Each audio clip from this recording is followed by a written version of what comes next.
হয়, আপোনালোকে ইতিমধ্যে গম পাইছে যে অসমৰ মাননীয় মুখ্যমন্ত্ৰী ডক্টৰ হিমন্ত বিশ্ব শৰ্মা ডাঙৰীয়াই দুখীয়া বিধৱা আৰু বিকলাংগ যিসকল মানুহ আছে তেওঁলোকৰ বাবে এখন আঁচনি আনিছে, সেইটো হ'ল অৰুণোদয় আঁচনি।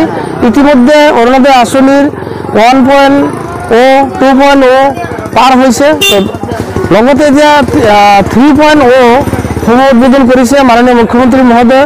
সেই হিচাপত আমাৰ 83 নম্বৰ সোণাপুৰ ৰূপী গাঁও পঞ্চায়তৰ অন্তৰ্গত টাপাজুলি পাথাৰত লেফ্ট ৰাইট দুটা পুলিং ষ্টেচনৰ মানুহ ইয়াতে সমাগত হৈছে। তো আমি ইতিমধ্যে পঞ্চায়তৰ কাৰ্যকৰ্তাৰ লগতে আমাৰ যিকেইজন মনিটৰিং কমিটিৰ মানুহ আছে সেইকেইজন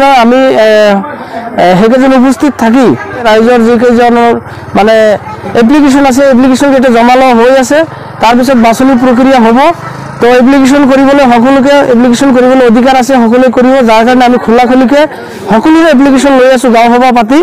তো আৰু বিশেষকৈ দেখা যায় যে প্ৰাক্তন ৱাৰ্ড মেম্বাৰ, প্ৰাক্তন সভাপতি নাইবা বিভিন্ন প্ৰতিনিধিসকলে নিজৰ নিজৰ ৰাজনীতিৰ মুনাফাৰ কাৰণেই হওক বা হয়তো আপোনাৰ নিজৰ পকেট গৰম কৰাৰ কাৰণেই হওক তেওঁলোকে এটা ৰাজনৈতিক কৌশল আৰম্ভ কৰিব।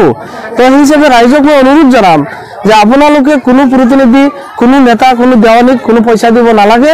এইটো মাননীয় মুখ্যমন্ত্ৰীৰ আঁচনি, মাননীয় মুখ্যমন্ত্ৰীয়ে স্বচ্ছ আৰু নিকাভাৱে এইটো দিবলৈ যত্ন কৰিছে আৰু কৰিব। আৰু এইটো বস্তু বৰপেটা জিলাৰ মাননীয় জিলা আয়ুক্ত মানে DC মহোদয় ছাৰে এইটো ভালকৈ নিৰীক্ষণ কৰি আছে আৰু তেখেতলোকে 3জনীয়া এখন মনিটৰিং কমিটি বনাই দিছে, লগতে GP ছেক্ৰেটাৰী থাকিব, 4জন মানুহে এইটো মনিটৰিং কৰিব।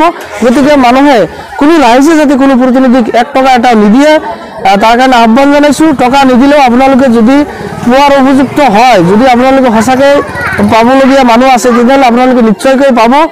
তো এইখিনি কৈয়ে মই ৰাইজক আহ্বান জনাম, আপোনালোকে কাৰো ওচৰত কোনো পইচা পাতি দিব নালাগে, ব্যস্ত হ'ব নালাগে। আপোনালোকে নিশ্চয়কৈ সময়মতে সঠিক ব্যক্তিজনে পাবলগীয়া মানুহজনে নিশ্চয়কৈ